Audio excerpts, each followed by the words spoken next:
Vamos un momentito, por favor.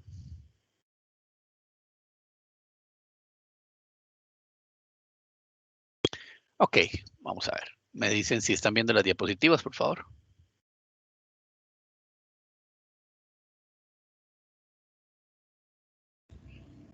Sí, profe. Ok, perfecto.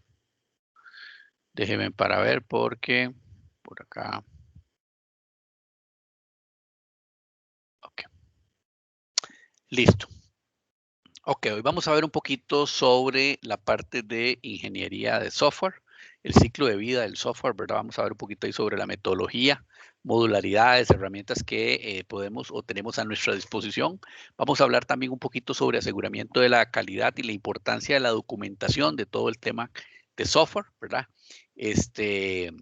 Vamos a hablar un poquito ahí sobre propiedad del software y responsabilidades legales y, en definitiva, el tema de la ética en el desarrollo de nuestras aplicaciones, ¿verdad? Bueno, ¿qué han escuchado ustedes hablar o qué podríamos decir que se entiende eh, sobre ingeniería de software?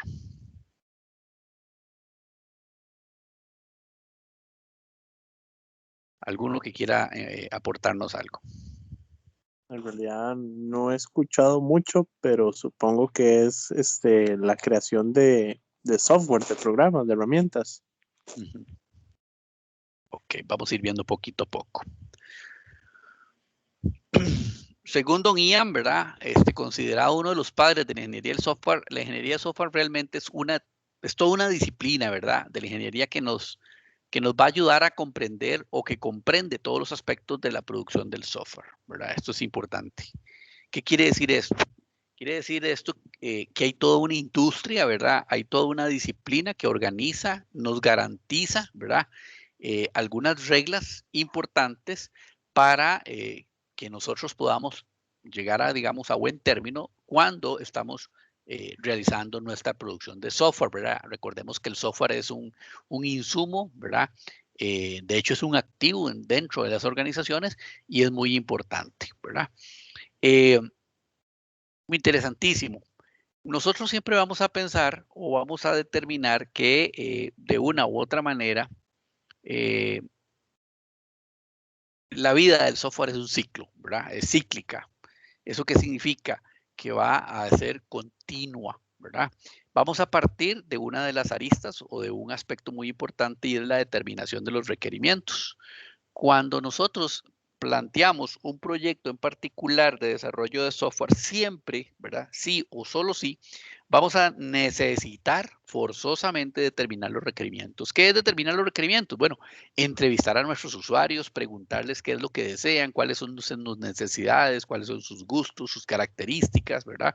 Definir, en definitiva, todo un tema del alcance de nuestro proyecto, enumerar uno a uno todos los requerimientos, las necesidades de nuestros usuarios y yo diría ir un poquito más allá, conocer a nuestros usuarios. Conocer a nuestros usuarios significa ponernos de alguna manera en los zapatos del usuario, ¿verdad? Interrelacionarnos con ellos, comprender de una forma adecuada y sana cuáles son sus necesidades. Una vez que tenemos claro todos estos requerimientos que evidentemente debemos de documentar, ¿verdad? Y aquí vamos a ir hablando un poquito sobre algunos aspectos importantes, debemos de, en definitiva, ponernos de acuerdo, ¿verdad? Más adelante ya vamos a ver un poco de eso. Bueno, cuando tenemos la parte de la determinación de requerimientos o la generación de documentos, de requerimientos bien definida, ¿verdad? Bien enfocada, pues vamos a ir a diseñar nuestro software. Una vez diseñado, obviamente lo desarrollamos, tenemos forzosamente que hacer algunas pruebas, lo mandamos al su despliegue, o sea, a producción, ¿verdad? Y obviamente empezamos a operar nuestro software, ¿verdad? Una vez que está operando, es muy probable que tengamos la necesidad de replantear actualizaciones y por consiguiente debemos de volver a lanzar o a volver a la etapa de análisis y determinación de requerimientos. Vamos a ir viendo poco a poco, y en detalle, ¿verdad? El proceso de determinación de requerimientos, como bien lo decía, ¿verdad? Tiene su punto de atención en el software. El analista, ojo con esto, el analista debe de comprender lo que ya mencioné, el alcance, así como la funcionalidad de lo que se requiere, cuál debería ser el rendimiento y la interacción con los usuarios. La determinación de requerimientos desde el punto de vista del ciclo de vida del software se divide en dos subfases. La número uno es analizar los requerimientos del usuario. Debe procurarse conocer las necesidades, ¿verdad? Y cuáles van a ser las prestaciones de mi sistema que van a satisfacer estas necesidades. Luego, análisis de requisitos del sistema. O sea, número uno, ¿qué necesita el usuario? Y luego, ¿qué necesita mi sistema? Se va a basar en construir un modelo a nivel lógico del sistema que va a permitir describir todas sus funciones sin que detallemos e implementemos, ¿verdad? Más bien, sin detallar, perdón, la implementación y las relaciones entre ellas, ¿verdad? Suponiendo que no existen limitaciones de recursos. Aquí es como cuando nosotros decimos, bueno, yo quiero construir la casa, estos son los requerimientos de mi sistema y así es como yo deseo que funcione, ¿verdad? Luego debo de ir analizando una a una también estas. Cuando estamos diseñando el software, bueno, debemos de centrarnos o enfocarnos en 4 atributos diferentes, ¿verdad? Número 1, ¿cuál va a ser la estructura de nuestros datos? 2, la arquitectura que va a correr nuestro software. 3, el detalle de la parte procedimental y cómo va a estar orientada nuestra interfaz o la caracterización de la interfaz. Este proceso, ¿verdad? ¿Qué es lo que va a hacer? Va a traer todos los requerimientos. ¿Hacia qué? Hacia lo que nosotros vamos a representar en nuestro software. Este diseño, ¿verdad? O sea, este diseño realmente es una etapa previa antes de conocer, antes de empezar, perdón, uno a tirar líneas de código. Aquí no hemos codificado. ¿Cuál es la idea de esto? La idea es que mediante este diseño, nosotros le vamos a ofrecer a nuestros usuarios, ¿verdad? Una idea clara de los requerimientos que él está teniendo, ¿verdad? Y los vamos a plantear de una buena forma, bien definidos, ¿verdad? Cuando tenemos claro el diseño, y aquí hago un énfasis, cuando tenemos la licitación o la recolección de requerimientos, la determinación de requerimientos, como quieran llamarlo, cuando hacemos la etapa del desarrollo del diseño de nuestra aplicación, cada una de estas etapas, ¿verdad? Tiene que ir aprobada por nuestros clientes. Porque de pronto nosotros nos encontramos desarrollando software, o sea, tirando líneas de código y de pronto el usuario dice, no, es que yo nunca lo aprobé, eso no fue lo que yo vi, eso no es lo que yo necesitaba y por consiguiente estamos haciendo un trabajo de más, ¿verdad? Entonces, eso es muy importante. Cada una de esas etapas debe ser aprobada por nuestros clientes. Durante la etapa del desarrollo del software, ¿verdad? ¿Qué vamos a hacer? Bueno, y vamos a traducir nuestro diseño de una forma que nuestra máquina lo comprenda, lo entienda, y vamos a realizar la codificación, ¿verdad? De todo nuestro software. De alguna manera, ¿verdad? Hay diferentes maneras de codificar nuestro software. Más adelante, cuando ustedes lleven cursos de desarrollo, de programación, etcétera, etcétera, se van a dar cuenta de que tenemos diferentes modalidades para poder trabajar en esto. Algunas más o menos rápidas, ¿verdad? Que otras. Algunas más o menos complejas que otras. También hay todo un modelo para desarrollo de aplicaciones que es importante que en algún momento lo consideremos. Una vez que nosotros hemos desarrollado nuestro software, ¿qué nos queda? Pues probarlo, ¿verdad? Evidentemente necesitamos probarlo. ¿Probarlo en cuanto a qué? En cuanto a los requerimientos que nos solicitó el usuario, lo que se conoce como la lógica, ¿verdad? Necesitamos revisar que la lógica interna de nuestra aplicación funcione, que todo lo que tiene que ver con las entradas y salidas de nuestro software se haga de la forma adecuada, ¿verdad? Y que evidentemente el software que nosotros diseñamos, tomando en cuenta los requerimientos del usuario, pues realice la función para la cual fue adquirida o que se nos solicitó, ¿verdad?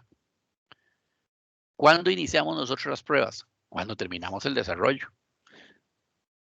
Hay gente que es muy particular, hay gente que empieza a desarrollar pruebas estando en la etapa de desarrollo. Eso no funciona así. ¿Por qué? Porque si estamos desarrollando aplicaciones, ¿verdad? Y empezamos a probar, no necesariamente vamos a empezar a probar ya toda nuestra aplicación. Debería de existir una etapa previamente bien delimitada, ¿verdad? Nosotros como analistas debemos de respetar esas etapas para poder garantizar la integridad en el desarrollo o en el ciclo de vida de nuestro software. Claro, todos, me imagino que en algún momento habremos escuchado, habremos visto, si tienen un poquito más de experiencia, nos damos cuenta de que a veces nos brincamos un poquito las reglas, ¿verdad? Entonces, ¿qué pasa cuando nos brincamos las reglas? Pues en ocasiones, no voy a decir que siempre, pero en ocasiones las cosas no salen de la mejor manera. Una vez que hemos hecho las pruebas, ahora sí podemos lanzar, desplegar, podemos enviar a producción nuestro sistema, ¿verdad? La fase de despliegue de envío a producción incluye la instalación, la personalización.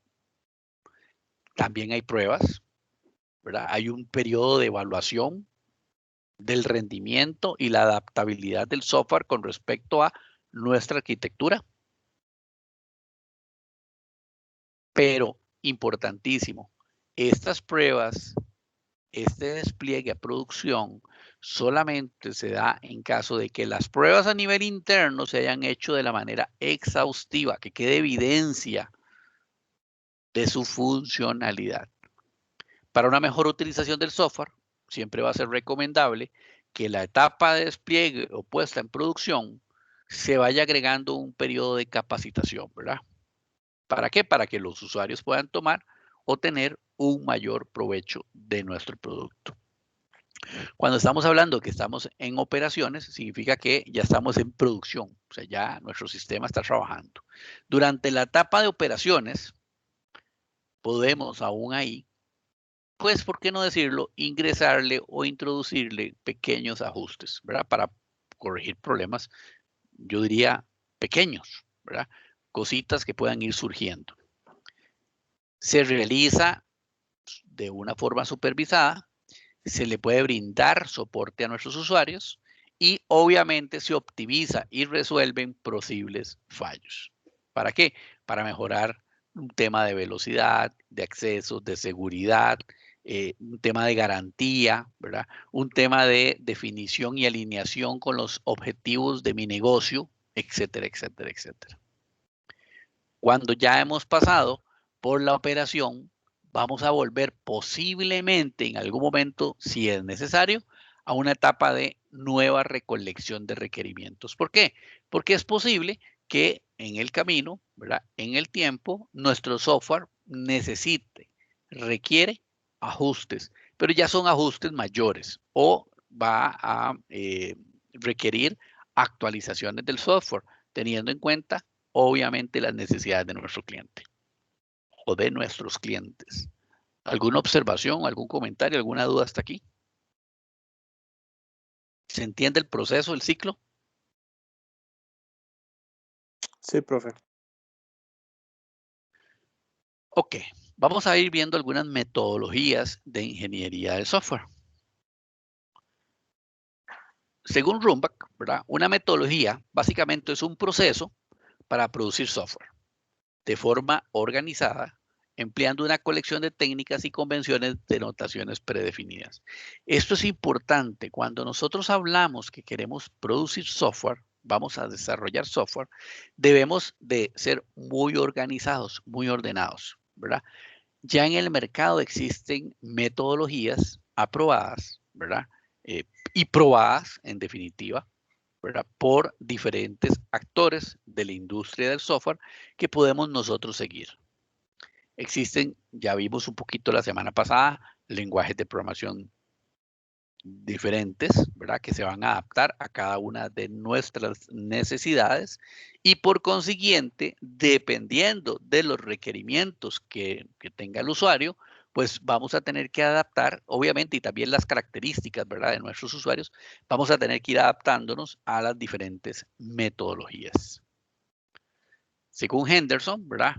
Una metodología debe cubrir algunos aspectos. Por ejemplo, un proceso de ciclo de vida completo, con aspectos tanto que toquen al negocio como aspectos técnicos. ¿Qué significa toquen el negocio? Recordemos que nosotros, ¿verdad?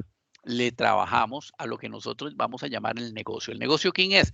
Pues de alguna manera nuestros jefes, nuestros usuarios, ¿verdad? Los que tienen nuestros requerimientos. Entonces, vean qué interesante. El proceso de ciclo de vida, según Don Henderson y Firesmith, nos dicen que un proceso de ciclo de vida completo debe de incluir aspectos tanto técnicos como aspectos del negocio. Un conjunto completo y consistente de conceptos y modelos. Una colección de reglas y guías. Una descripción completa de artefactos a desarrollar, o sea, cosas, elementos y objetos que vayamos a desarrollar. Una notación idealmente soportada por diversas herramientas case. Un conjunto de técnicas previamente probadas, y yo le agrego aquí aprobadas por el negocio. Un conjunto de métricas junto con un asesoramiento sobre calidad del software, sobre estándares, sobre estrategias de pruebas, identificación de roles organizacionales. Debemos tener la madurez dentro de nuestra organización, ¿verdad? Para tener una serie de roles bien específicos y debemos de seguir o aportar guías para la gestión de proyectos y aseguramiento de la calidad. Por último, asesoramiento para la gestión de bibliotecas y reutilización. Vean qué importante. Cuando nosotros hablamos que nos metemos en la industria del desarrollo de software, no es solamente sentarme y tirar líneas de código. No solamente tener una excelente idea o que alguien me contrate por unos pocos centavos, como decimos, ¿verdad? Y ponernos a desarrollar. No, hoy por hoy necesitamos, es un requerimiento fundamental, implementar, utilizar metodologías aprobadas y probadas en la industria, ¿verdad? Entonces, cuando estamos hablando de que necesitamos aportarle metodologías, necesitamos forzosamente cumplir todas estas características, ¿verdad? Tenemos clasificaciones de metodologías, por ejemplo, metodologías estructuradas. ¿Qué es lo que nos proveen o lo que nos brindan las metodologías estructuradas? Proponen creaciones de modelos de sistemas que representan los procesos, ¿verdad? Todo el proceso que va a seguir mi aplicación, el flujo y la estructura de los datos de una manera descendente. Estas se clasifican en metodologías orientadas a procesos, por ejemplo, MERIS, ¿verdad? Y métrica. Metodologías orientadas a objetos, por ejemplo, RUP, OMT y Fusion. Probablemente a esas alturas podremos pensar y alguien se me va a decir ahorita, uy, profe, pero entonces ¿qué? Vamos a tener que aprender RUP, OMT, Fusion. Sí, en el mundo ideal sí, ¿verdad? Pero evidentemente cuando estamos incorporados en proyectos de desarrollo de aplicaciones, ¿verdad? Si estamos en una organización en donde esta organización tiene algún grado de madurez, es muy claro, muy posible que utilicen diferentes metodologías, una o varias o el uso de diferentes tipos de metodologías, ¿verdad? Entonces, probablemente allí vamos a tener que volvernos un poquito expertos. No vamos a pretender que a este nivel o a nivel universitario, pues vamos a aprender todas las diversas metodologías de desarrollo de software que tenemos, ¿verdad? Es bastante difícil. La experiencia me dice que es un poquito difícil, por ejemplo, a nivel académico, a nivel universitario, pues integrar todas las metodologías, porque tendríamos que participar en proyectos de desarrollo de software bastante grandes como para poder garantizar que vayamos a comprender, dominar las diferentes metodologías. ¿Qué nos va a brindar esto? Bueno, definitivamente la experiencia, ¿verdad? El camino recorrido día a día, la experiencia que tengamos en el desarrollo de aplicaciones. Evidentemente, cada uno de nuestros proyectos o los proyectos en los que nos vayamos a ver inmersos nos van a ir aportando y exigiendo algunos requerimientos. Algunas metodologías ágiles, ¿verdad? Emplean procesos técnicos y de gestión que continuamente se adaptan y se ajustan a cambios en los requerimientos o cambios en el desarrollo. Ejemplo, Strict Programming y Scrum. Estoy casi seguro que aquí hemos escuchado en algún momento, por lo menos algunos de los compañeros, hablar un poquito sobre Scrum. ¿Alguno ha escuchado hablar sobre Scrum o ha trabajado con la metodología Scrum? ¿En algún proyecto que haya estado por ahí?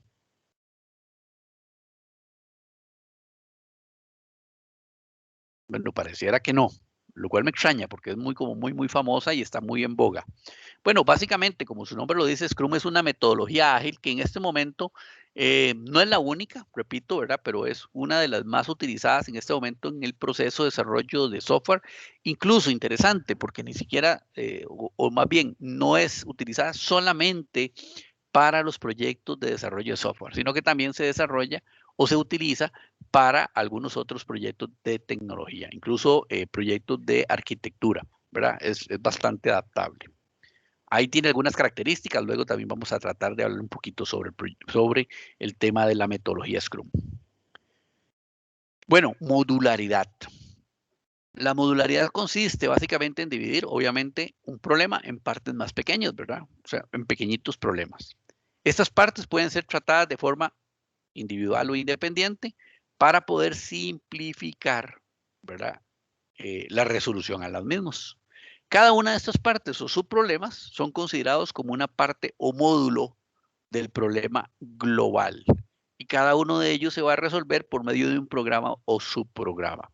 Los compañeros que han estado llevando introducción a la programación van a ver en algún momento determinado esta parte de módulos, submódulos o subprogramas, ¿verdad? Y evidentemente todos ustedes que vayan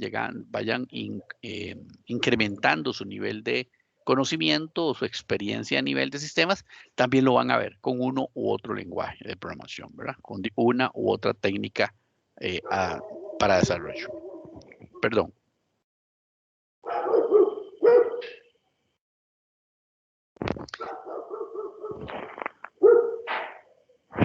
El nivel de fragmentación en módulos va a ir dependiendo mucho de la complejidad, ¿verdad? Del problema o del programa que nosotros tengamos, perdón. Vamos a ir buscando abstraer lo máximo posible el problema y obviamente los subproblemas a resolver. La abstracción permite siempre, ¿verdad? Siempre va a permitir considerar por separado cada subproblema, aislándolo de los demás problemas. Los módulos no van a funcionar o no deberían de funcionar de forma aislada, sino que deberíamos de siempre, ¿verdad?, crear una interrelación entre sí. Cada uno de estos módulos va a tener un comportamiento que evidentemente va a tener que afectar a los demás, ya que pueden estar, ¿verdad?, en una parte superior o en una parte inferior de cada uno de ellos. Sí es importante que nosotros consideremos que la manera en que cada uno de los módulos realiza las tareas específicas, ¿verdad?, no va a ser visible por el resto de módulos. Esto es lo que nosotros conocemos dentro de la programación o dentro del desarrollo de software con el concepto de encapsulación. O sea, la independencia, ¿verdad?, de los procesos entre cada módulo. Lo que hace es compartir información o unir esfuerzos. Pero, ¿verdad?, la manera en que cada módulo realiza la tarea es muy específica de cada módulo. Bueno, cuando nosotros estamos hablando de ingeniería de software, cuando estamos hablando de ciclos de vida del desarrollo de aplicaciones o de soluciones, y cuando estamos hablando sobre metodologías, evidentemente también necesitamos de una u otra manera tener diferentes herramientas, ¿verdad?, para esto, porque si no, se nos puede volver un poquito complicado. Herramientas de ingeniería de software tenemos muchísimas, ¿verdad? MediaWiki, Unit, CoverLabs, SLM, Subversion, ¿verdad? Vamos a ir viendo en algún momento cuando vayamos a tener ese requerimiento, ¿verdad? Cuando vayamos a tener esa necesidad, vamos a ver que cada una de estas herramientas se van a ir ajustando hacia nuestras metodologías y pero un momentito. Metodologías, perdón, y obviamente a nuestros requerimientos propios, tomando en cuenta cada uno de nuestros estilos y formas de trabajar.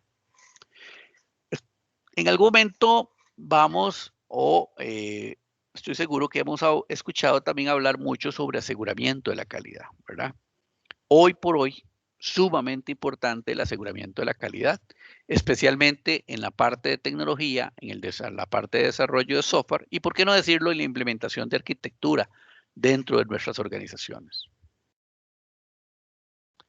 ¿Qué implica el aseguramiento de la calidad? Bueno, implica revisar, implica sí o sí auditar, ¿verdad?, productos y actividades de software para verificar que todos los procedimientos, los estándares se están cumpliendo y que además de eso vamos a tener la posibilidad de proveer informes respectivamente, ¿verdad?, a las personas que realmente toman las decisiones.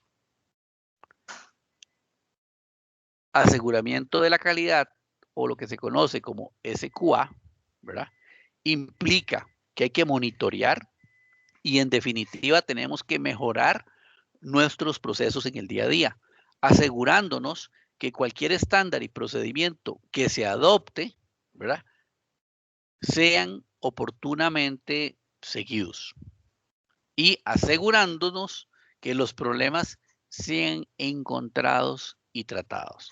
¿De qué me sirve a mí implementar una metodología? ¿De qué me sirve llevar, digamos, un control si cuando eventualmente sucede un incidente o un problema, ¿verdad?, no logro encontrar fácilmente la solución? Aquí hago un hincapié. Necesitamos ser, yo diría, necios, ¿verdad? Necesitamos ser muy, a ver, sí, muy necios, tal vez es la mejor palabra, ¿verdad? Muy necios con el tema de la documentación. Necesitamos siempre documentar. Necesitamos documentar nuestro día a día, nuestras aplicaciones, nuestros desarrollos, nuestra metodología, nuestros procesos, ¿verdad? Vean que cuando estamos implementando metodologías, nos va a forzar a tener que documentar todos nuestros procesos, dependiendo lo que estemos haciendo. ¿Alguna pregunta hasta aquí?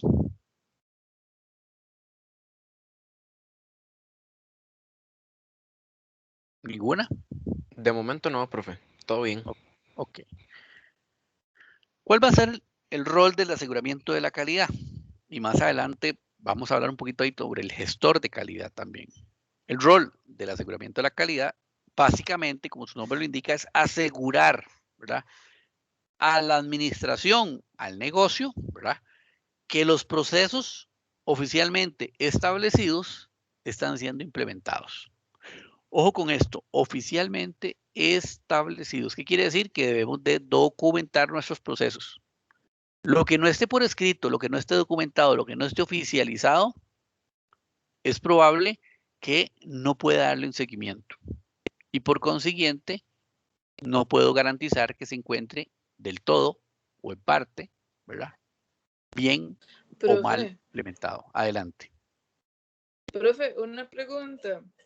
¿Se aplica lo de las ISO también en este tipo de cosas? Claro, también tenemos la parte de los ISO, sí, o las ISO, ¿verdad?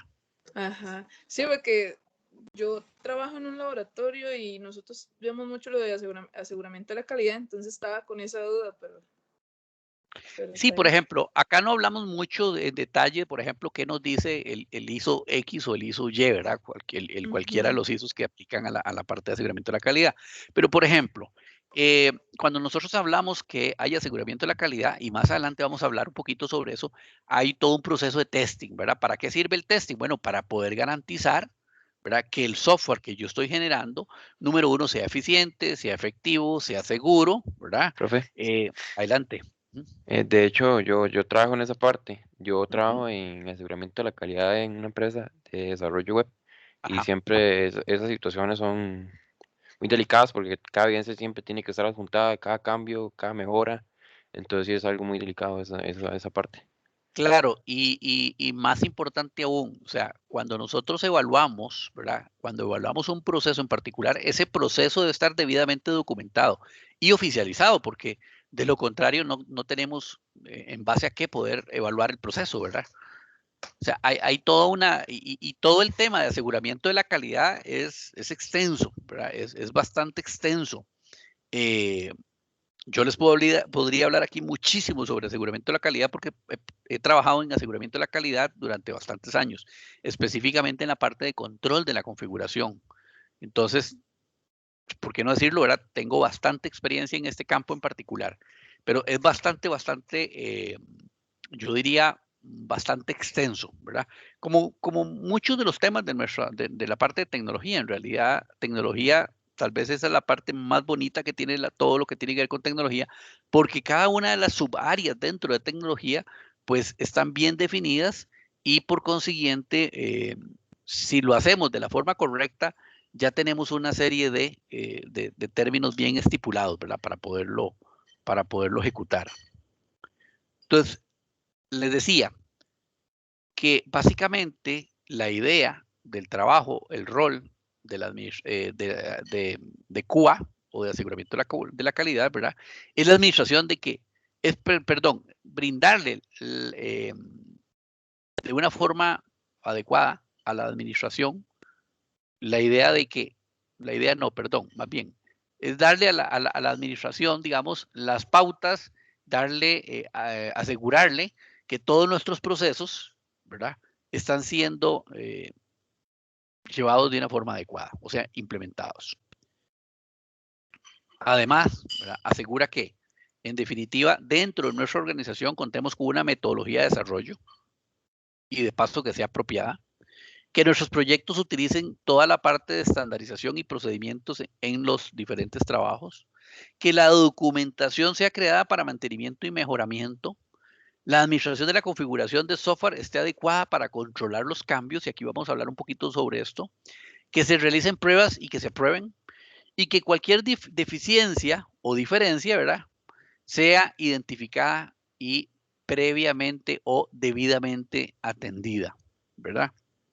¿Qué significa la administración de la configuración? Bueno, que cada uno de los elementos que intervienen dentro de las diferentes soluciones de TI dentro de nuestra organización estén bien controladas, ¿verdad? Y cuando hablamos de bien controladas, significa que tenemos que tener, por ejemplo, versionamiento, control de los diferentes elementos, identificación, un seguimiento adecuado y que cada uno de estos elementos tenga su dueño dentro de la organización. Sumamente importante esto. Algunos documentos que son muy importantes y yo diría hiperrelevantes dentro de la ingeniería de software. Bueno, por acá nos habla de 4 principales. Documentación del usuario, cuyo objetivo es realizar, ¿verdad?, materialmente hablando, el soporte al usuario sobre el uso de un producto. La documentación del desarrollador, consiste en generar toda una serie de documentación que va a contener las características del sistema para poder darle una guía a los futuros desarrolladores. Recordemos que hoy estamos, mañana no sabemos. ¿Eso qué significa? Significa que es posible que en el tiempo sea necesaria actualización de nuestros desarrollos. Y puede ser que lo haga otra persona, no necesariamente nosotros. He insistido siempre en la documentación. La documentación es necesaria e indispensable en cualquier proceso. El documento de APIs, su finalidad es resumir todas las interfaces, ¿verdad?, que van a aparecer en el código fuente sin tener que visualizarse directamente todo el código. O sea, como una metadata.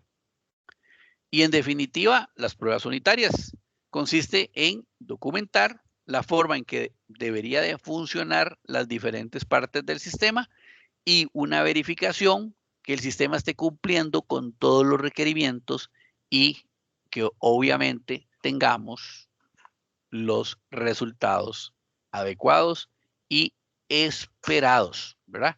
Recordemos que esto viene ¿desde dónde? Esto viene desde la recolección de requerimientos. Si mi sistema no hace lo que yo le solicité en los requerimientos, pues prácticamente no estamos haciendo nada. La interfaz persona-máquina. Bueno, ¿eso qué es? básicamente es la que le permite a la persona, ¿verdad?, conectarse con la máquina, sistema o dispositivo. Aunque el término puede aplicarse técnicamente a cualquier pantalla que permita al usuario, ¿verdad?, conectarse con estos dispositivos, la HMI o la interfaz persona-máquina se utiliza más comúnmente en el proceso industrial que controla y monitorea máquinas de producción. ¿Cuáles son sus funciones? Bueno, obviamente visualizar datos, seguimiento del tiempo de producción, supervisar los indicadores claves de desempeño o los KPI, ¿verdad? Supervisar las entradas y salidas de la máquina. Se la van a encontrar también un poquito en algunos contextos como la GUI, que es la interfaz gráfica de usuario, pero evidentemente aquí hay un tema que está más orientado también a la parte del control, ¿verdad? ¿Hay alguna duda hasta aquí? ¿Algún comentario? Vamos bien, profe, gracias. Ok, perfecto. Bueno, propiedad del software y responsabilidad legal. Según don Chávez Darcia, ¿verdad?, la propiedad intelectual es un conjunto de derechos que protege la creación de nuevas ideas, y lo voy a leer así textual, descubrimientos de invenciones, y se da mediante una concesión de explotación, transmisión y distribución de creaciones del intelecto humano, e incluso, ¿por qué no?, de las mismas personas jurídicas. Entonces, ¿esto qué quiere decir? Aquí es bastante interesante la propiedad intelectual. Cuando a nosotros nos contratan en una empresa para desarrollar un software, si bien es cierto, el conocimiento es nuestro, ¿verdad?, el producto final que nosotros estemos desarrollando, dependiendo de lo pactado en ese contrato, puede ser nuestro o puede ser de la empresa. Ojo con esto. ¿Qué le vendo yo a mi organización? ¿Qué le vendo yo a mi jefatura? ¿Qué le vendo yo a mi patrono? Hay todo un tema, obviamente no nos alcanza acá para poder hacer todo un estudio desde el punto de vista legal.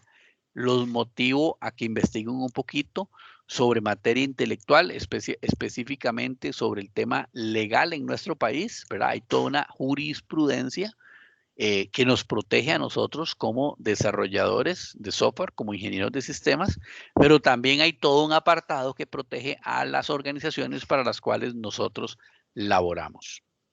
Esto es importante que lo conozcamos, especialmente si empezamos a desarrollar software, que es donde yo siento que a veces es un poquito más escabroso este tema, ¿verdad?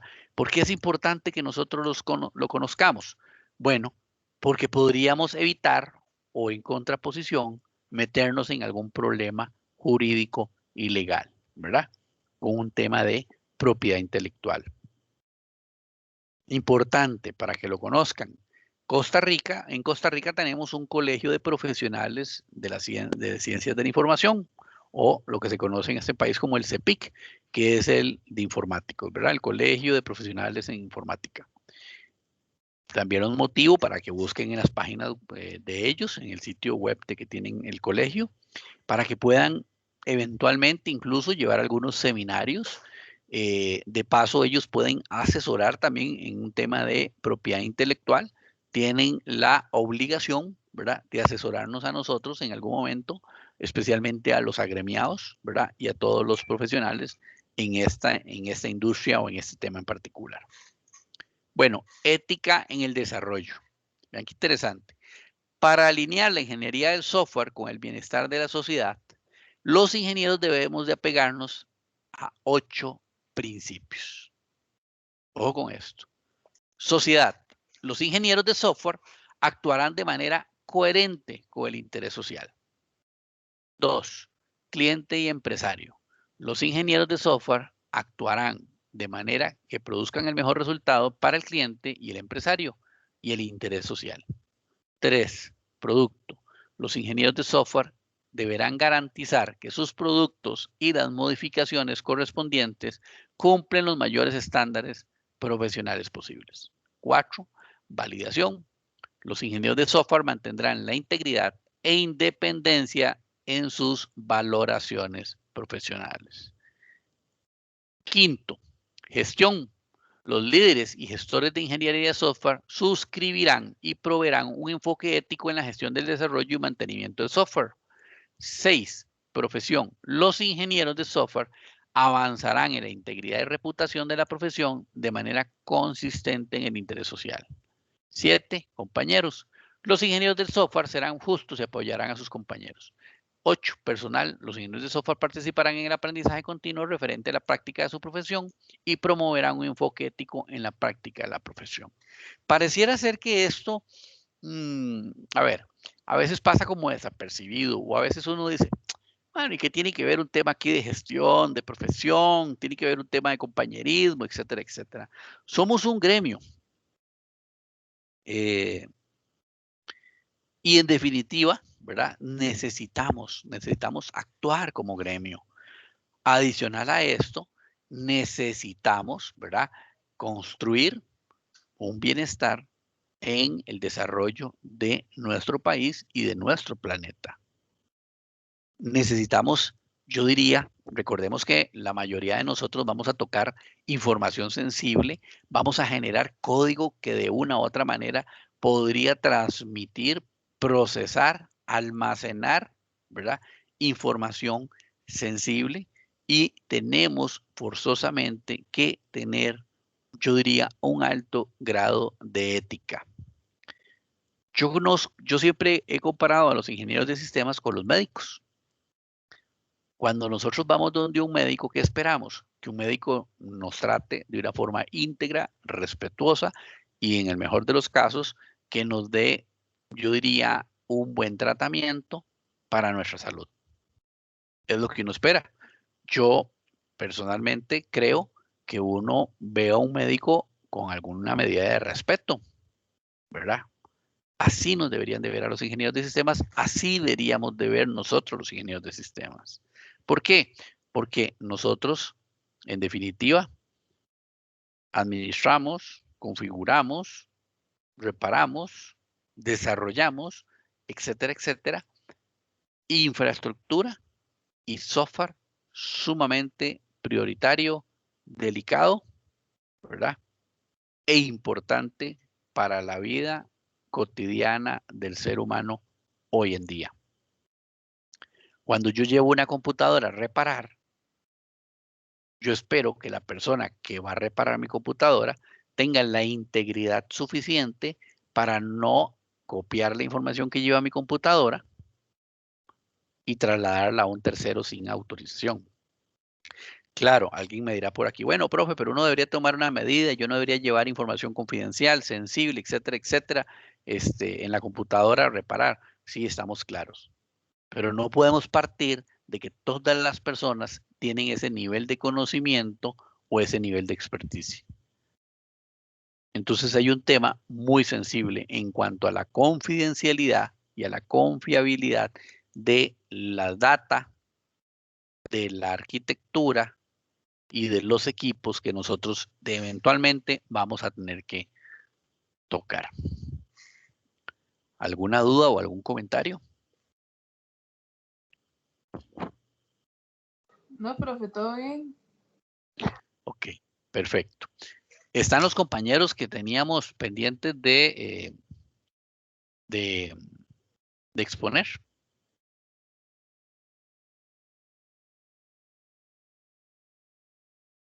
¿Ya llegaron todos? Suave, profe, voy a poner un mensaje en el grupo para ver cómo nos organizamos. Ok.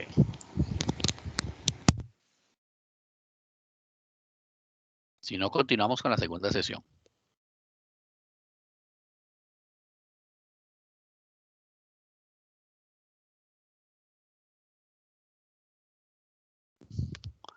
Ok, mientras los compañeros se terminan de organizar, entonces continuemos con la parte de base de datos. ¿Les parece? Déjenme nada más tomarles un momentito la lista del día de hoy.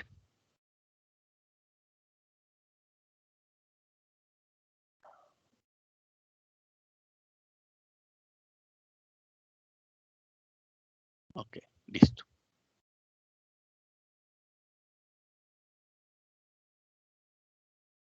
Un momentito, por favor.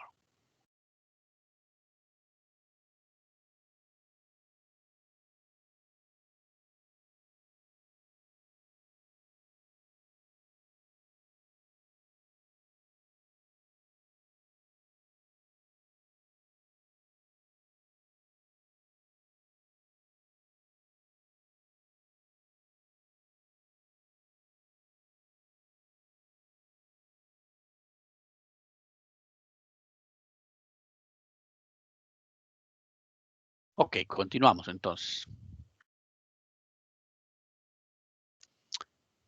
¿Qué conocemos o qué hemos escuchado sobre bases de datos?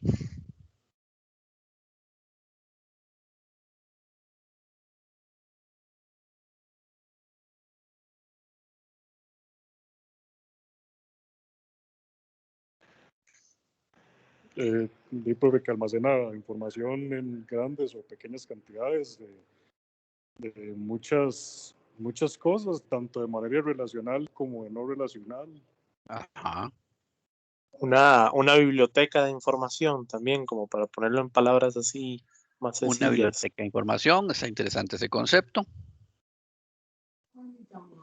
Profe, un repositorio de información o de datos accesibles por aplicaciones o inventarios. Ok, ajá, un repositorio, una librería, ¿verdad? Un recurso, etcétera, etcétera. Vamos a ir afinando algunos conceptos de eso para que lo veamos por acá.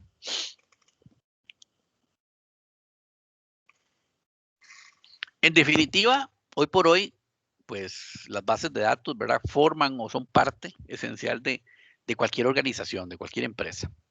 ¿Por qué? Porque todos, ¿verdad?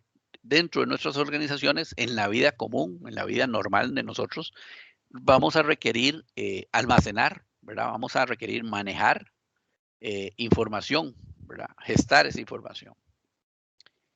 De un momentito, por favor.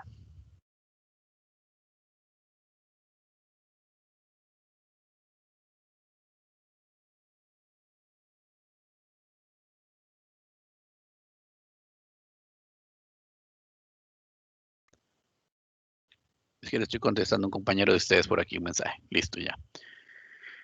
Ok. En definitiva, esta gestión, ¿verdad? De información debe ser ágil, debe ser oportuna, debe ser confiable, debe ser veraz, ¿verdad? Pero también necesitamos de alguna manera monitorear, ¿verdad? El comportamiento, ¿verdad? Que vamos a tener en el manejo de esa información. ¿Cuál es la tendencia? ¿Cuáles son las estadísticas de información, verdad? ¿Cómo se está comportando la información? ¿Quién la está accediendo? ¿Verdad? Y básicamente vamos a ir viendo poco a poco alguna temática muy particular para poder garantizar y poder conocer realmente el concepto que está subyacente al concepto bases de datos. Aquí es importante, hago una relevancia o hago un paréntesis por acá.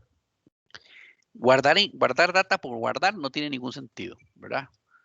Cuando la data que nosotros guardamos o los datos que nosotros guardamos no tienen ninguna relevancia, no tienen ninguna concordancia ni ninguna relación, pues es data, ¿verdad? No es información.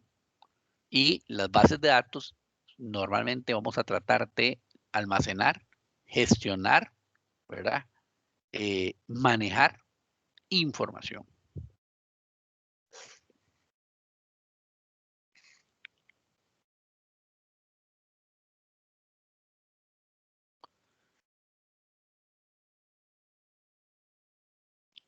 Para poder entender, ¿verdad? ¿Qué es realmente una base de datos? ¿Cómo funcionan? Primero vamos a ir conociendo algunos elementos básicos. Lo que estábamos hablando, ¿verdad? Lo de data, lo de información, etcétera, etcétera. Importantísimo.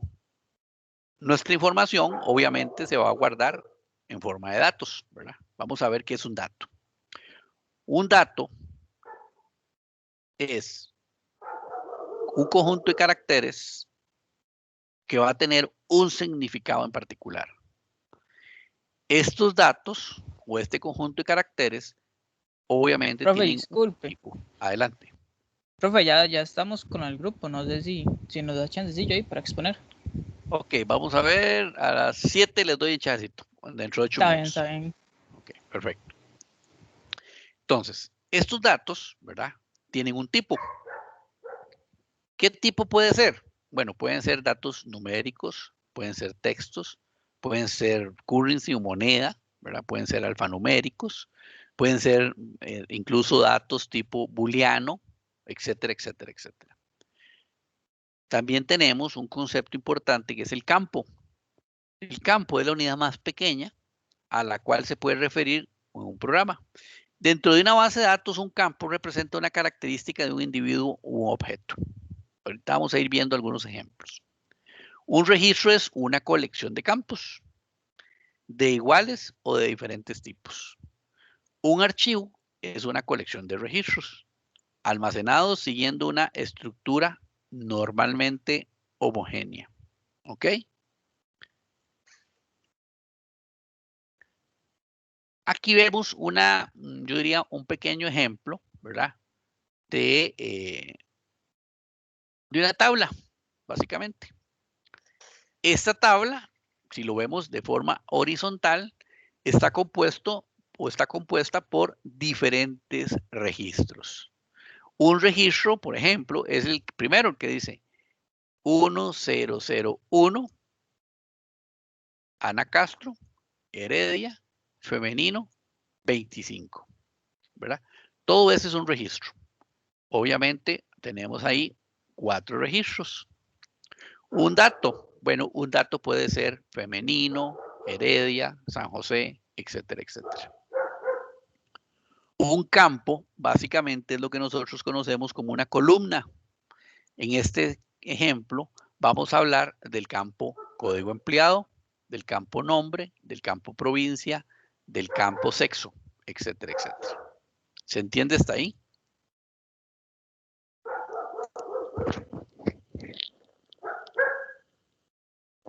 ¿Hay alguna duda hasta ahí? Ok, perfecto. Entonces, continúo. Tomando en cuenta lo que estábamos hablando al inicio sobre bases de datos, ¿verdad? Vamos a ir, yo diría, estandarizando un poquito el concepto. Entonces, vamos a decir que una base de datos es una colección de información que se va a encontrar interrelacionada entre sí, que vamos a relacionar los campos y los registros, ¿verdad? Se almacena y se estructura. Es decir, es un archivo electrónico en el que se almacena la información.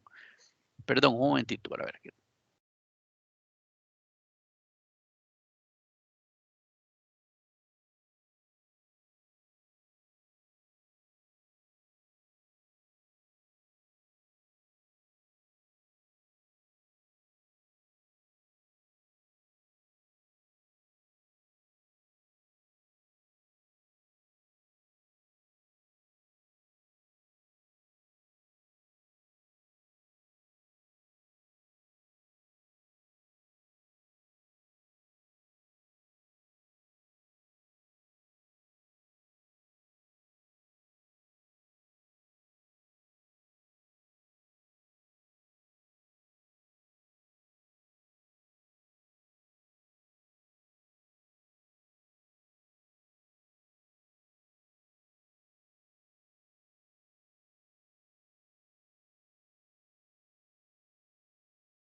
Disculpen, gracias. Entonces, recapitulando, perdón, una base de datos no es ni más ni menos que, una colección, de información que se va a interrelacionar. ¿Mediante qué? Mediante campos y registros, obviamente, ¿verdad? Esta información se encuentra almacenada y debidamente estructurada, ¿verdad?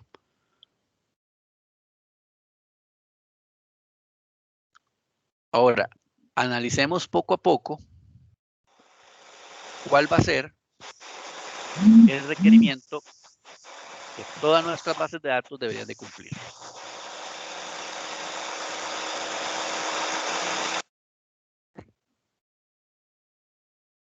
Todo modelo de base de datos necesita establecer algunos requerimientos. Vamos a ir viendo poco a poco. Compartir información o datos. Se refiere a la posibilidad que entre usuarios, compartan sus datos debido a que están relacionados. Definición de datos. Indica la importancia de determinar específicamente qué es y para qué se va a utilizar el dato, con el único fin de evitar la interpretación errónea de esa información y así aplicarle a los programas cómo los va a utilizar. ¿verdad? El modelo de datos no es ni más ni menos que básicamente yo diría que es un diagrama, ¿verdad? O la manera en la que visualizamos el modelo. Corresponde a la estructura gráfica, ¿verdad? De la forma en la que se organiza todos los datos y se van a ir interrelacionando. Está compuesta por entidades, por atributos y relaciones, los cuales se van a explicar más adelante.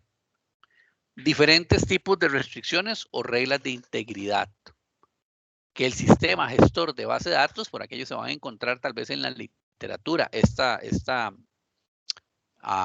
siglas. SGBD es Sistema Gestor de Base de Datos.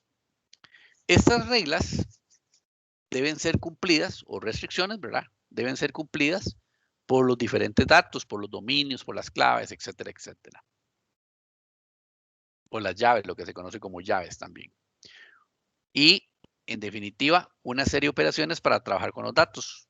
Por ejemplo, en el modelo relacional, todos los datos son almacenados en relaciones y como cada relación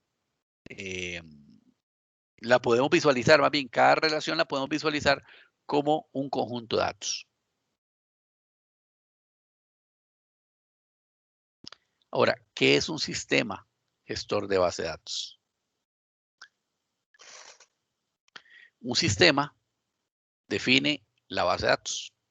Esto se realiza a través de un lenguaje de definición de datos, lo que nosotros conocemos como el DDL, ¿verdad? Que es el Data Definition Language. Y gracias a este lenguaje, ¿verdad? Podemos describir la estructura de información y los programas que se utilizan para construir, actualizar e introducir la información que contiene una base de datos en particular. Ahora, nosotros, una vez que definimos, ¿verdad? Todo ese lenguaje, en definitiva vamos a tener que manipular la base de datos. Y la manipulamos a través del DML, que es el Data Manipulation Language. ¿Para qué nos sirve? Para poder escribir programas que van a crear, que van a actualizar y van a extraer información de nuestra base de datos, ¿verdad? Sin que el usuario tenga que intervenir directamente. Luego también podemos hacer consultas a la base de datos. Se utiliza el lenguaje estructurado. Normalmente vamos a encontrar que utilizamos el SQL, ¿verdad? Que es el lenguaje de consultas estructurado que permite al usuario hacer operaciones o requisiciones de datos sin tener que escribir un programa, ¿verdad? O sea, nosotros podemos simplemente hacerle consultas directamente a la base de datos. Ok. Como lo prometido es deuda, entonces vamos a proceder para que los compañeros puedan realizar su presentación. ¿Les parece?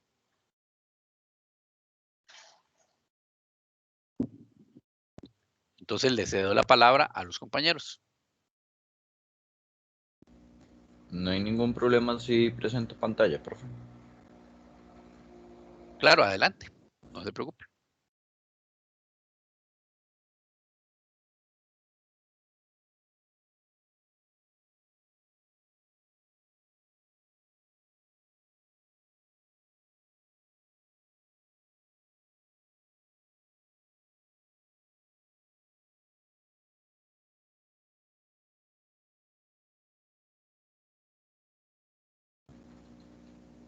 No sé si ya se puede observar la pantalla o... Sí, ma, ya se observa. Profe, y a nosotros nos tocó lo que es de Python o Python, no sé cómo comúnmente se le llama. Y la historia del lenguaje de programación y se remonta a finales de los 80 y principios de los 90. Su implementación comenzó en diciembre de 1989, cuando en Navidad Guido, no sé, Van Rossum, que trabajaba en el CYI, un centro de investigación holandés, decidió empezar el proyecto como un pasatiempo, dándole continuidad al lenguaje de programación ABC, del que había formado parte del equipo de desarrollo del CYI. Van Rossum es, por tanto, el autor principal de Python y continúa ejerciendo un rol central, decidiendo la dirección del lenguaje. el lenguaje de programación Python fue originalmente desarrollado para el sistema operativo Amoeba. Y una de las características, así como la más principales, es que el lenguaje de propósito, digamos, el Python es lenguaje de propósito general, que eso significa que no está orientado a un fin concreto. Puede ser PHP, pensado sobre todo para hacer páginas de internet. Es multiparadigma, pues aunque su fuerte sea la programación orientada a objetos, es un lenguaje de alto nivel. Existen otros paradigmas o estilos de programación para sus usuarios, como es la programación imperativa con sentencias de bucle o la programación funcional con módulos y funciones. Y la última es de tipado dinámico. Cuando declaramos una variable no es necesario decirle de qué tipo son los datos, si es int, string, float, etc.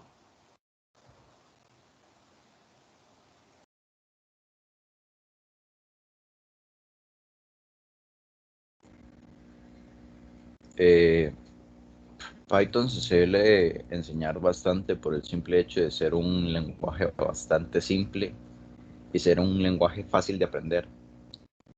Como es multipropósito, se podría decir, que no tiene algo tan definido como lo es PHP, se suele utilizar para muchas cosas y al ser un lenguaje tan simple es muy fácil de enseñar y aprender. Como se nos está enseñando no me acuerdo muy bien cómo se llama la materia, pero como se nos está enseñando en programación, en introducción, si no me equivoco, hice un pequeño código, un pequeño proyecto personal que vendría, este sería el código, que vendría... Usted sí no está presentando por aquello. Se quedó en la presentación del compañero. Un momento.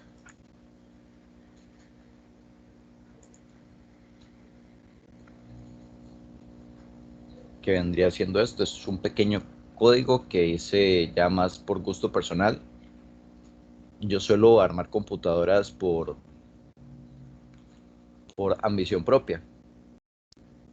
Entonces llevo un par de días diseñándolo, no he tenido mucho tiempo, pero mi idea principal era hacer por así decirlo, una aplicación con la cual ya poder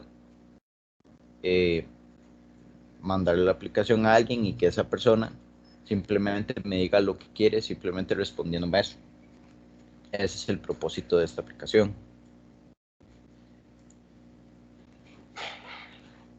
No es muy buena que digamos de momento, pero ahí voy poco a poco. Tal vez mi compañero Alexi, que tiene un poco más de experiencia con lo que es Python, podría hablar un poco más sobre esto y sobre lo que es Python en sí.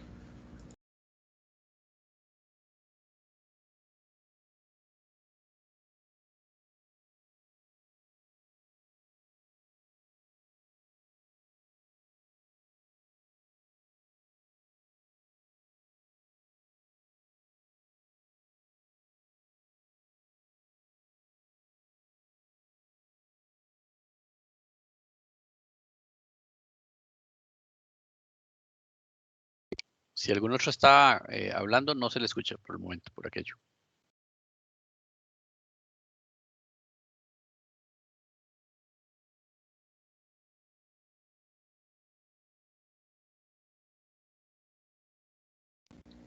No sé si a Alexi se le cayó la conexión o qué, pero... Hola, estoy aquí, disculpe. Bueno, a Python tiene muchos usos en el mercado laboral para áreas como inteligencia artificial, ciencia de datos, big data, etcétera. Como una experiencia personal, yo trabajo en el área de inteligencia artificial, más específicamente en RPA, que es una rama de inteligencia artificial de muy bajo nivel. Y en este área, utilizamos Python para automatizar varios procesos para clientes, ya sea, por ejemplo, un proceso para convertir a moneda local los ingresos que se hagan por una compra o una venta, entre otros usos. Y la sintaxis de ese lenguaje es sumamente fácil de entender y de manipular, por eso es que no es el lenguaje por excelencia, pero es de los que más nos gusta practicar para estos procesos.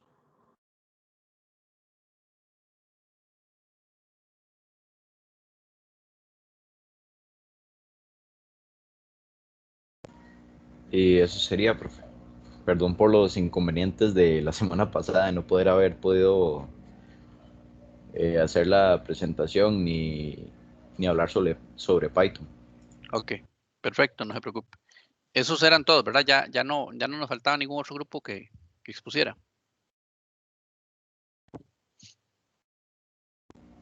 Nosotros éramos los últimos, si no me equivoco. Ok, perfecto. Entonces continúo.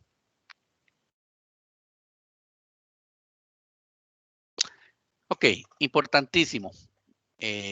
Más adelante vamos a hacer un pequeñito taller para ahondar un poquito más en cada uno de estos sistemas o gestores de bases de datos, ¿verdad? Y conocer un poquito más sobre desde el punto de vista histórico y desde el punto de vista de estadísticas o comercialmente hablando, quienes están yo diría, en el repunte, ¿verdad? Para que también lo valoremos. Algunos de los más conocidos, por ejemplo, es Oracle. Casi que todos hemos escuchado en algún momento hablar de Oracle. IBM DB2. Tenemos Microsoft Access, aunque hay algunos detractores que nos dicen por acá que Microsoft Access no es un sistema gestor de base de datos, ¿verdad? Se menciona o se dice en alguna literatura que es un sistema gestor de base de datos. Sin embargo, hay toda una temática detrás de esto, ¿verdad? Microsoft SQL Server también, o SQL Server. Tenemos una versión que hoy por hoy también ya ahora es de Oracle, que es de MySQL. Es un sistema gestor de base de datos que está instalado en muchísimas infraestructuras, brindando servicio y soporte a muchísimas soluciones alrededor del mundo. Interbase, también tenemos Postgres SQL, ¿verdad? Entre otros. Hay otros tipos de bases de datos, sistemas de gestores de bases de datos que no son relacionales. Más adelante también vamos probablemente a conversar un poquitico sobre eso, pero básicamente estos modelos son sistemas gestores de bases de datos de modelos relacionales, para que lo consideremos por ahí también, ¿verdad? ¿Cuáles son las funciones básicamente de un sistema gestor de base de datos? Bueno, crear la base de datos, ¿verdad? Crear todas sus tablas y obviamente toda la estructura que va a soportar mi modelo. Evidentemente, crear y actualizar los datos de una base de datos, ¿verdad? Mantener en operación las estructuras de una base de datos, forzar el cumplimiento de las reglas de integridad sobre los datos, tener un control sobre la concurrencia de esa base de datos, proveerle la seguridad suficiente, ¿verdad? Óptima a la base de datos y evidentemente ejecutar procesos de recuperación y respaldo sobre los datos que obviamente están residiendo dentro de la base de datos, ¿verdad? Hoy por hoy, los sistemas gestores de base de datos están desarrollados, están diseñados para poder administrar una gran cantidad de información, ¿verdad? La búsqueda o la idea aquí básicamente es proporcionar fiabilidad, ¿verdad? Al repositorio como tal que reside o donde residen nuestros datos. Normalmente, bien implementados, ¿verdad? Nos proveen soluciones de seguridad bastante adecuados y evidentemente hay todo un tema aquí también de redundancia. Hay un tema aquí detrás, digamos, de los sistemas de gestores de bases de datos, de capacidades. Hay un tema aquí de seguridad, ¿verdad? Etcétera, etcétera, que es digno de poner atención. La pregunta que muchas veces nos hacemos o que podemos estarnos haciendo en este momento es, bueno, ¿cuál es el mejor sistema gestor de base de datos? La respuesta no es sencilla, no es clara. Pues, como siempre, en tecnología y en casi prácticamente en todas nuestras vidas, depende, ¿verdad? Depende de nuestros requerimientos. Depende de nuestras características de nuestras capacidades, tanto de infraestructura, administrativas y económicas, y por qué no decirlo técnicas también, ¿verdad? Entonces, la respuesta a cuál sistema gestor de base de datos utilizar no es sencilla. Hay gente que a mí me dice, bueno, profe, a mí me gustan las bases de datos, ¿en dónde me enfoco? ¿En Oracle o en MySQL, etcétera, etcétera? La respuesta que siempre les doy es, no se enfoque en un motor o en un sistema gestor de base de datos en particular. Enfóquese a conocer el modelo, cómo funciona, ¿verdad? Cómo funciona realmente el modelo de la base de datos y por consiguiente a generar toda una lógica detrás del modelo. Y una vez que yo tengo claro toda la lógica detrás del modelo, puedo de alguna manera, mediante características necesarias para mi solución, determinar cuál es el gestor de base de datos mejor o que mejor se adapta a mis necesidades.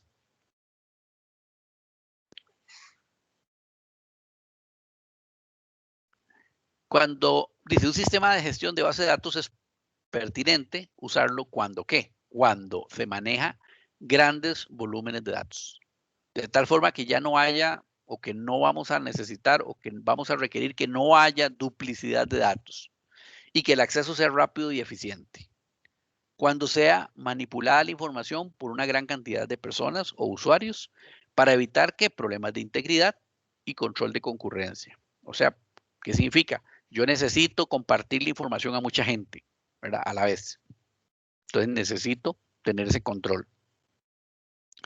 Cuando las transacciones que se ejecuten queden registradas permanentemente en la base de datos y sean protegidas ante cualquier falla del sistema. Esto es importante. ¿Qué nivel de registro le voy a proporcionar yo a mi base de datos? Bueno, el que yo vaya a requerir.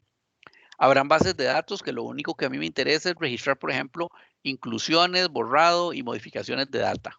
Pero habrán sistemas gestores de bases de datos que me interesa habilitarle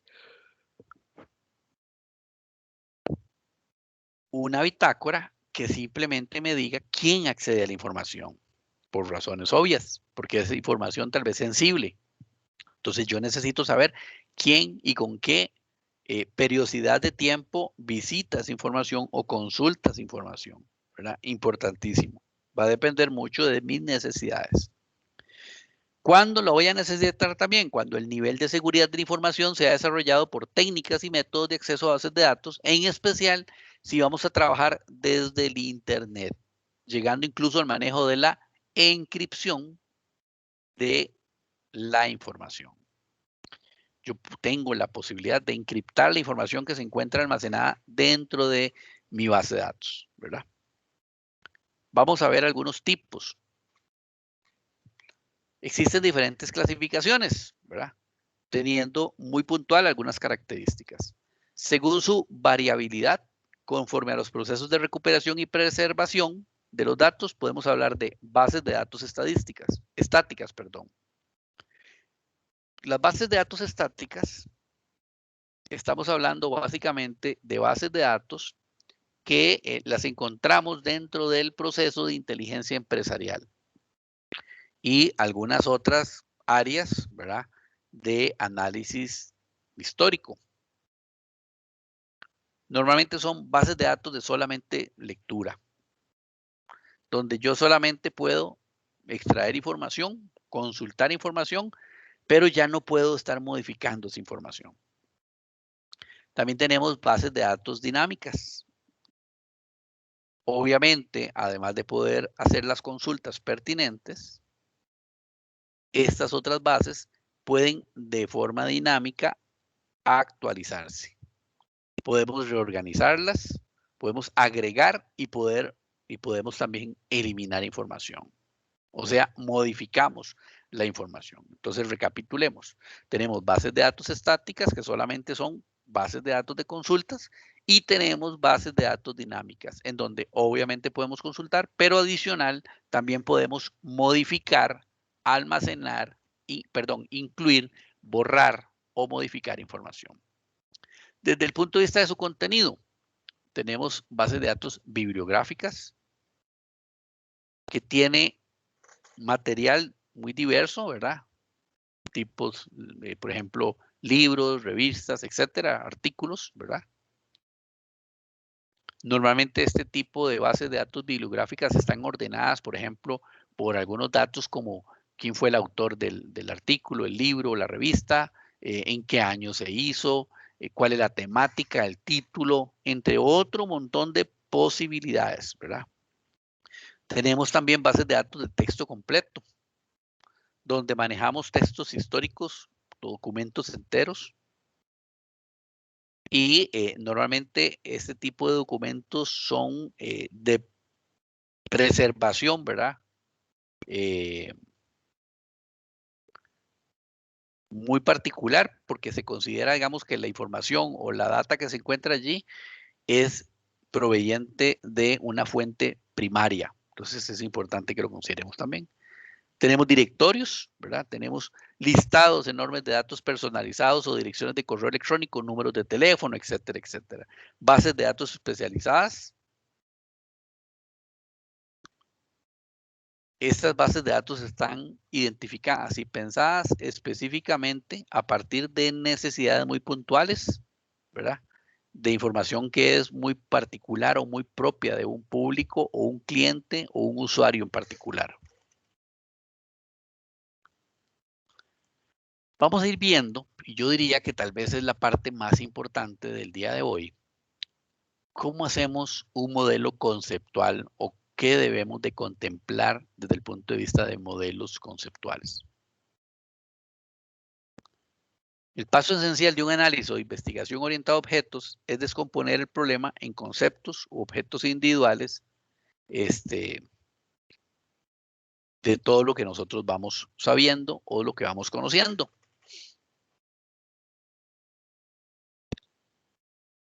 Vamos a ir viendo algunas partes del modelo conceptual. Perdón, por ahí se me fue la diapositiva. Ok, ahí está. El modelo conceptual, ¿de qué trata? Bueno, básicamente el modelo conceptual describe características, ¿verdad? Importantes acerca de los datos del sistema. Me va a describir las características, por ejemplo, de las entidades, de los atributos y de las relaciones. Este modelo conceptual, tal vez lo más importante, es que es independiente de cualquier software, es independiente de cualquier hardware que nosotros vayamos a utilizar. En pocas palabras, este modelo conceptual, como su nombre lo indica, va a ser básicamente la ideología que yo voy a seguir cuando quiera diseñar mi base de datos. ¿Cuáles son los elementos que están inmersos dentro del modelo conceptual? La entidad, vayan grabándose la palabra, entidad o tabla, la relación o relaciones, la cardinalidad, los atributos y los tipos de datos. Profe, Adelante. entidad es el nombre de la tabla, por ejemplo, de tabla o algo así. Sí, por ejemplo, ajá, aquí también es importante, y estoy casi seguro que los que están llevando introducción a la programación ya escucharon esta palabra tan interesante, y es que en condiciones normales vamos a tratar de utilizar el nombre de estos diferentes elementos, un nombre mnemónico, ¿verdad? ¿Qué significa? Significa que nos van a dar a entender de por sí solos a qué nos estamos refiriendo. Por ejemplo, cuando hablamos de entidad o tabla y le ponemos vehículo, ¿verdad? Automáticamente vamos a suponer que como la tabla o la entidad se llama vehículo, pues vamos a almacenar datos o información sobre vehículos, ¿verdad? Ok. Y la relación es si es de uno a uno, uno a muchos. Y eso. Esa uno a uno, uno a muchos es lo que se conoce como la cardinalidad. Ya casi vamos a ver eso. Ah, ok, ok. Dice, aquí formalmente, una entidad o la tabla es un objeto o elemento, puede ser real o abstracto, acerca del cual vamos a almacenar información. Objetos que tienen una existencia propia conforme a las decisiones de gestión de la empresa. Es aquello de interés duradero para la empresa sobre lo cual se pueden almacenar datos e identificar de un modo único. Entonces, por ejemplo, yo puedo tener entidades de productos, vendedores, sucursales, clientes, cantones, distritos, provincias, teléfonos, vehículos, etcétera, etcétera, etcétera. ¿Está claro hasta ahí?